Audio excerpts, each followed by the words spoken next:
In his book, The Experience of Freedom, Nancy re examines the concept of freedom, arguing for a move beyond traditional philosophical understanding.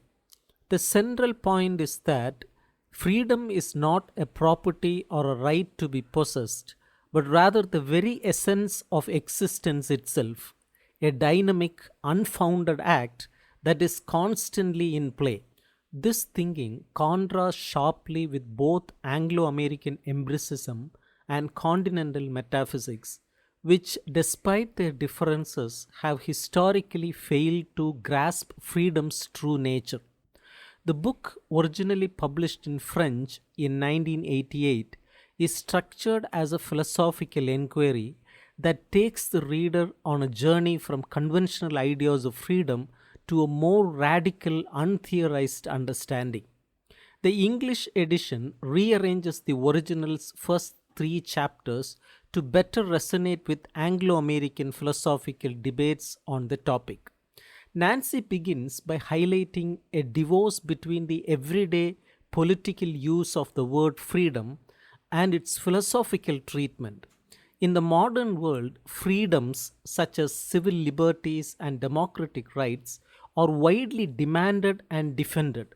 But the deeper meaning of freedom as an idea has become indeterminate and a source of confusion.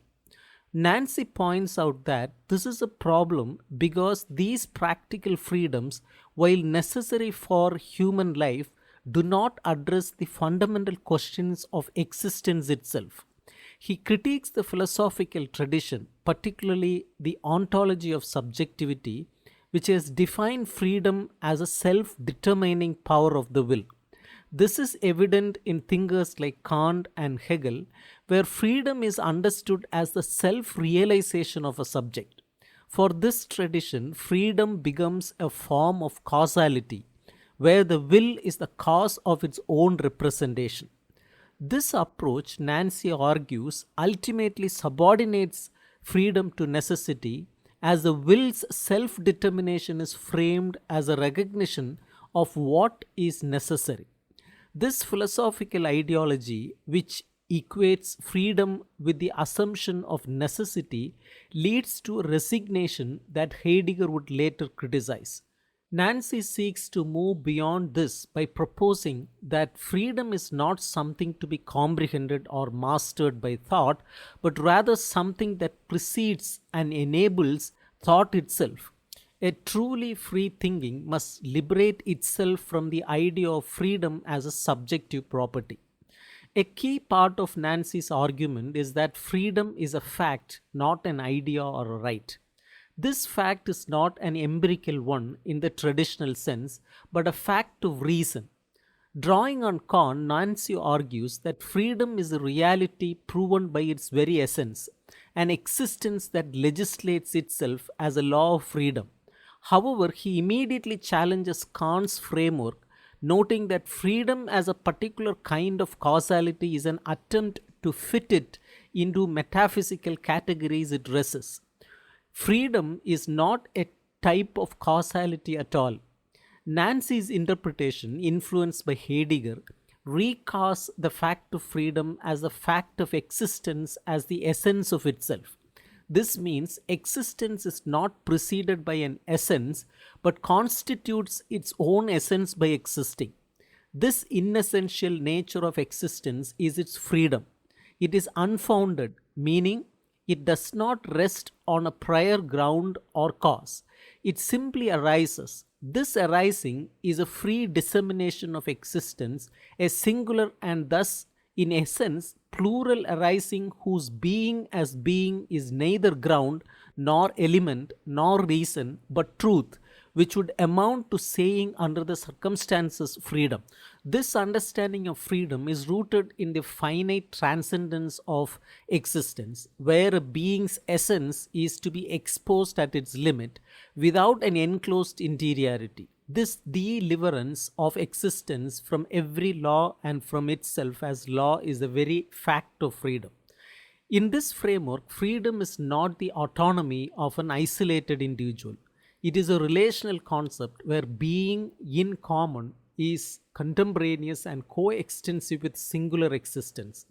Freedom is defined by its relation to others. Nancy rejects the idea of freedom as a property that one possesses, because possession itself can only exist through freedom. Instead, freedom is sharing, a being shared that is not a common substance but a division, a spacing between singularities. This sharing of being is what constitutes community.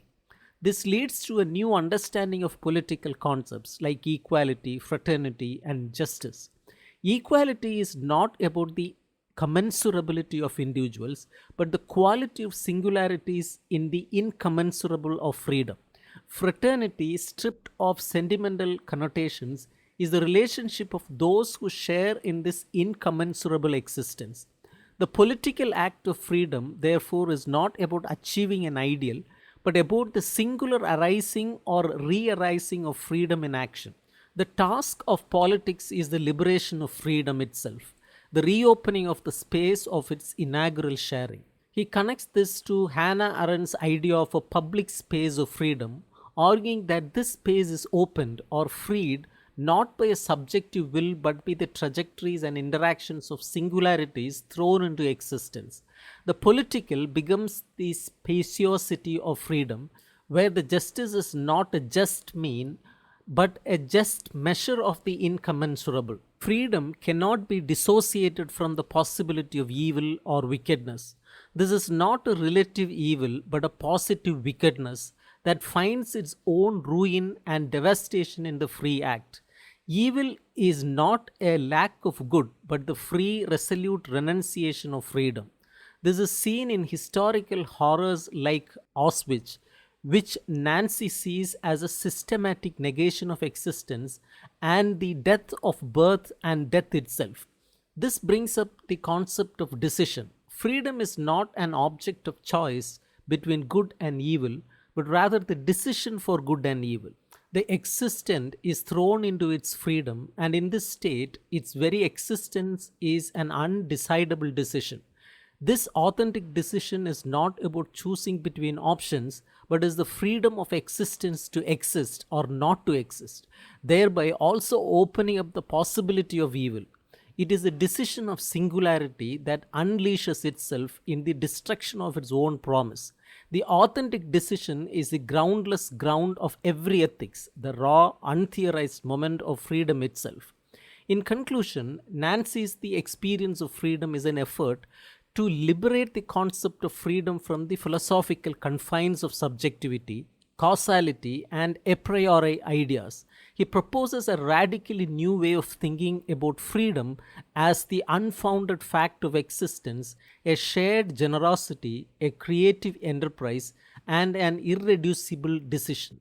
Freedom is not something we have, but what we are, and it is revealed in the very act of existing and in the perpetual possibility of its own beginning.